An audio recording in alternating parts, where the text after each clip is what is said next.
प्रस्तुत है हरियाणा राज्य की साप्ताहिक समाचार समीक्षा। लेखक हैं वरिष्ठ पत्रकार दिनेश गोयल, वाचिका रतिका। हमारे देश में 3 नए आपराधिक कानून 1 जुलाई से लागू हो जाएंगे। केंद्र सरकार ने इसी वर्ष 24 फरवरी को इससे जुड़ी अधिसूचना जारी की थी, यानी भारतीय दंड संहिता आईपीसी की जगह भारतीय न्याय संहिता, दंड प्रक्रिया संहिता की जगह भारतीय नागरिक सुरक्षा संहिता और साक्ष्य अधिनियम की जगह भारतीय साक्ष्य संहिता लागू हो जाएगी।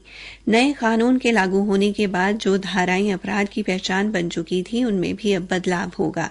जैसे हत्या के लिए लगाई जाने वाली आईपीसी की धारा 302 की जगह अब धारा 101 लगाई जाएगी। ठगी के लिए लगाई जाने वाली धारा 420 की जगह धारा 316 लेगी। हत्या के प्रयास के लिए लगाई जाने वाली धारा 360 की जगह अब धारा 109 लगाई जाएगी। वहीं दुष्कर्म के लिए लगाई जाने वाली धारा 376 की जगह अब धारा 63 होगी। इन नए कानूनों का उद्देश्य देश के नागरिकों को त्वरित न्याय देना है, साथ ही न्यायिक और अदालती प्रबंधन प्रणाली को मजबूत करना है। हरियाणा सरकार ने तीनों नए आपराधिक कानूनों के कार्यान्वयन के लिए एक रोड मैप पहले ही तैयार कर लिया है। इसके लिए 3 प्रमुख विभागों पुलिस, जेल और अभियोजन ने कमर कस ली है। राज्य के मुख्य सचिव TVSN प्रसाद द्वारा तैयार किए गए रोड मैप की प्रगति और कार्रवाई की लगातार समीक्षा की जा रही है। पुलिस विभाग द्वारा 3 नए आपराधिक कानूनों के कार्यान्वयन के लिए अपनी क्षमता निर्माण पहल और तैयारी में तेजी लाई जा रही है। मास्टर ट्रेनर और पुलिस अधिकारियों के प्रशिक्षण को प्राथमिकता देते हुए विभाग का लक्ष्य इन नए विनियमों का प्रभावी कार्यान्वयन सुनिश्चित करना है।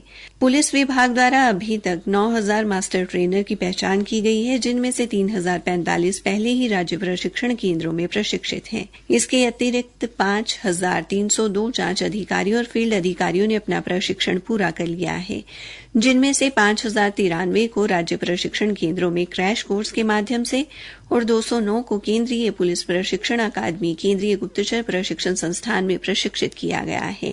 नए कानूनों के प्रति व्यापक संवेदनशीलता सुनिश्चित करने के लिए राज्य और जिला दोनों स्तरों पर जांच अधिकारियों और फील्ड अधिकारियों के लिए 5 दिवसीय क्रैश कोर्स चलाए जा रहे हैं। हरियाणा पुलिस अकादमी द्वारा मधुबन में लोक अभियोजकों की नए अधिनियमित आपराधिक कानूनों से परिचित कराने के लिए प्रशिक्षण कार्यक्रम आयोजित किए जा रहे हैं। इसके अतिरिक्त कानूनी अधिकारी 3 नए आपराधिक कानूनों की अपनी समझ और तैयारियों को बढ़ाने के लिए केंद्रीय गुप्तचर प्रशिक्षण संस्थान के पाठ्यक्रमों में भी भाग लेंगे। जेल विभाग ने भी नए आपराधिक कानूनों के बारे में DIG और उससे ऊपर के अधिकारियों को जागरूक करने के लिए कदम उठाए हैं। केंद्रीय गृह मंत्रालय द्वारा DIG और उसके ऊपर के अधिकारियों के लिए तैयार किए गए नए आपराधिक कानूनों के संवेदीकरण पर मॉडल पाठ्यक्रम की प्रतियां गहन अध्ययन और समझने के लिए विभाग के सभी अधिकारियों को भेज दी गई हैं। इसी प्रकार नया आपराधिक कानून 2023 पर जेल अधीक्षक से लेकर वार्डर रैंक तक के जेल अधिकारियों को संवेदनशील बनाने पर मॉडल पाठ्यक्रम की एक हार्ड कॉपी गहन अध्ययन के लिए जेल अधीक्षक से लेकर वार्ड रैंक तक के प्रत्येक अधिकारी व कर्मचारी को भेज दी गई है।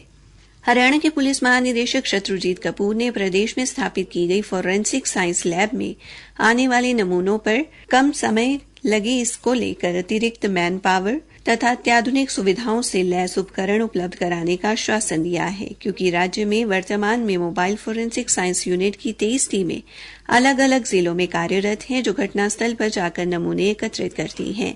नए कानून के अनुसार 7 साल से अधिक सजा वाले मामलों में घटनास्थल पर सीन ऑफ क्राइम टीम का विजिट करना अनिवार्य है। वर्तमान में राज्य में 5 फोरेंसिक साइंस लैब हैं, जहां पर नमूनों की जांच करते हुए रिपोर्ट तैयार की जाती है। NDPS एक्ट के तहत बरामद किए जाने वाले मादक पदार्थों के निस्तारण के लिए national forensic science university Ahmedabad तथा हरियाणा सरकार द्वारा समझौता किया गया है, जिससे अब NDPS संबंधी मामलों का निस्तारण पहले ही अपेक्षा जल्द हो सकेगा। एक बात तो साफ है कि भारतीय संसद द्वारा पास इन नए कानूनों से न केवल प्रत्येक पीड़ित व्यक्ति को इंसाफ मिलना आसान हो जाएगा, बल्कि हमारी अदालतों में विचाराधीन 5 करोड़ से अधिक मामलों को कम करने में भी मदद मिलेगी। इसी के साथ समाचार समीक्षा समाप्त हुई।